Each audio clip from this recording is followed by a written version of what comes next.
সোমবার থেকে শুক্রবার সকাল ৯টা থেকে সন্ধে ৬টা, একই অফিস, একই রাস্তা, একই ব্যস্ততা। মনে হয় না একটু নিঃশ্বাস নেওয়া দরকার? কিন্তু ছুটি কোথায়?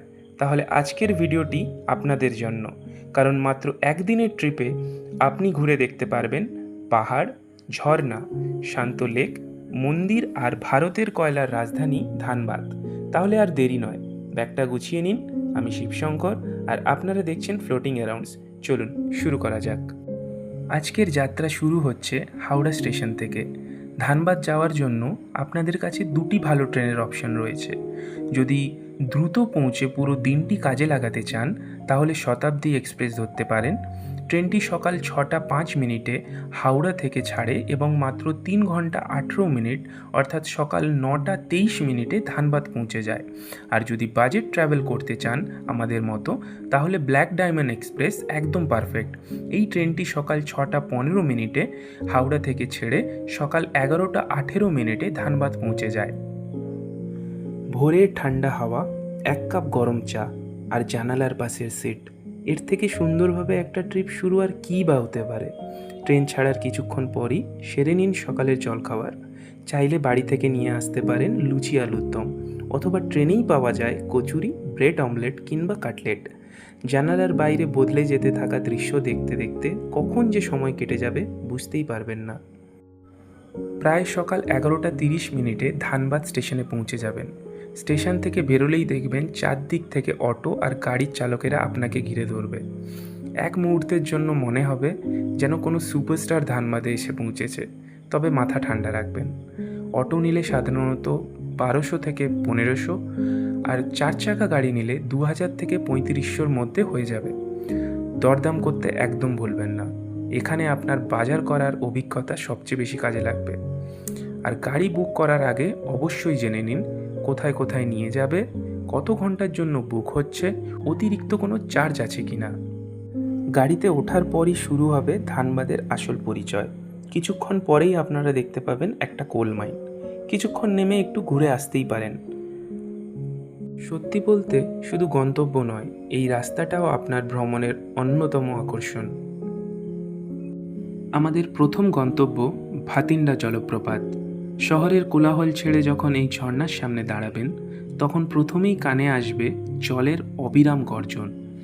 উঁচু পাথরের গা বেয়ে নেমে আসা সাদা জলের ধারা, চারপাশে সবুজ, প্রাকৃতিক আর ঠান্ডা বাতাস, সব মিলিয়ে এমন একটি পরিবেশ যেখানে চাইলেই ঘন্টার পর ঘন্টা বসে কাটিয়ে দেওয়া যায়।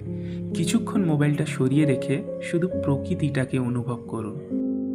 এরপর চলুন ধানবাদের বিখ্যাত রাম মন্দিরে। 1950-এর দশকে নির্মিত মন্দিরটি শুধু একটি ধর্মীয় স্থান নয়, ধানবাদের অন্যতম পরিচিত দর্শনীয় স্থান। মন্দিরের শান্ত পরিবেশ আর সুন্দর স্থাপত্য মনকে অন্যরকম শান্তি দেয়। এতক্ষণে নিশ্চয়ই ভালোই খিদে পেয়ে গেছে, তাই কাছাকাছি কোনো ভালো ঢাবায় দুপুরের খাবার সেরে নিন। গরম রুটি, ডাল, সবজি, চিকেন কিংবা স্থানীয় খাবার যা ইচ্ছে খেয়ে একটু বিশ্রাম নিন, কারণ এখনও দিনের সবচেয়ে সুন্দর জায়গাটি দেখা বাকি। লাঞ্চের পর এবার চলুন তোপচাঁচি লেক। পাহাড়ের কোলে বিস্তীর্ণ নীল জলরাশি, চারদিকে সবুজ গাছপালা আর শান্ত পরিবেশ, এক কথায় অপূর্ব। আকাশ পরিষ্কার থাকলে এখান থেকেই দূরে পরেশনাথ পাহাড় দেখতে পাবেন। এখানে কিছুক্ষণ বসে থাকুন। সপ্তাহ জুড়ে জমে থাকা সব ক্লান্ত যেন এই হাওয়ার সঙ্গে কোথায় মিলিয়ে যাবে। যদি হাতে সময় থাকে তাহলে অবশ্যই ঘুরে আসতে পারেন উশরি জলপ্রপাত। সাধারণত এই জন্য গাড়ির চালকেরা প্রায় 500 টাকা অতিরিক্ত নেয়। সময় আর বাজেট যদি অনুমতি দেয় তাহলে এই জায়গাটাও মিস করবেন না। সন্ধ্যের দিকে হোটেল ফিরে আসুন। একটা ছোট পরামর্শ, হোটেল একদম স্টেশনের সামনে না নিয়ে একটু দূরে নিন। অনেক সময় ভালো রুম কম দামে পেতে পারেন। পরদিন সকালে স্টেশনে পৌঁছাতেও খুব একটা সময় লাগবে না। পরদিন ফেরার জন্য আপনার সামনে দুটি ভালো ট্রেনের অপশন আছে। যদি সকালে কলকাতায় ফিরতে চান তাহলে কোলফিল্ড এক্সপ্রেস ধরতে পারেন। ট্রেনটি সকাল 5টা 50 মিনিটে ধানবাদ থেকে ছাড়ে এবং সকাল 10টা 25 মিনিটে হাওড়া পৌঁছে যায়। আর যদি একটু আরাম করে ফিরতে চান তাহলে কলকাতা এক্সপ্রেস ধরতে পারেন। এটি সকাল 10টা 5 মিনিটে ধানবাদ থেকে ছাড়ে এবং বিকেল 3টে 40 মিনিটে কলকাতায় পৌঁছে দেয়। মাত্র একদিন, কিন্তু এই একদিনে পাহাড়ের শান্তি, ঝর্ণার গর্জন, লোকের নীরবতা আর কয়লার শহরের ইতিহাস সব কিছু মিলিয়ে এমন একটি অভিজ্ঞতা পাবেন যা অনেক বড় ট্রিপকেও হার মানাবে। এবার আসি সবচেয়ে গুরুত্বপূর্ণ প্রশ্নের, এই পুরো ট্রিপটি খরচা কত? যদি সোলো ট্রাভেল করেন, ট্রেনে যাওয়া আসা 275 টাকা, গাড়ি 1200 থেকে 1500 টাকা, হোটেল 1000 টাকা, খাবার ও অন্যান্য 600 থেকে 900 টাকা, মোট খরচা প্রায় 2800 থেকে 3700। যদি দুজন একসঙ্গে যান, গাড়ি আর হোটেলের খরচা ভাগ হয়ে যাবে, সেই ক্ষেত্রে 2200 থেকে 2800 খরচা হবে। যদি 4জন থেকে 6জন একসঙ্গে যান, এই ট্রিপটি সবচেয়ে সাশ্রয়ী, জনপ্রতি মাত্র 1500 থেকে 2000-এর মধ্যে পুরো ধানবাদের ট্যুর শেষ করতে পারবেন।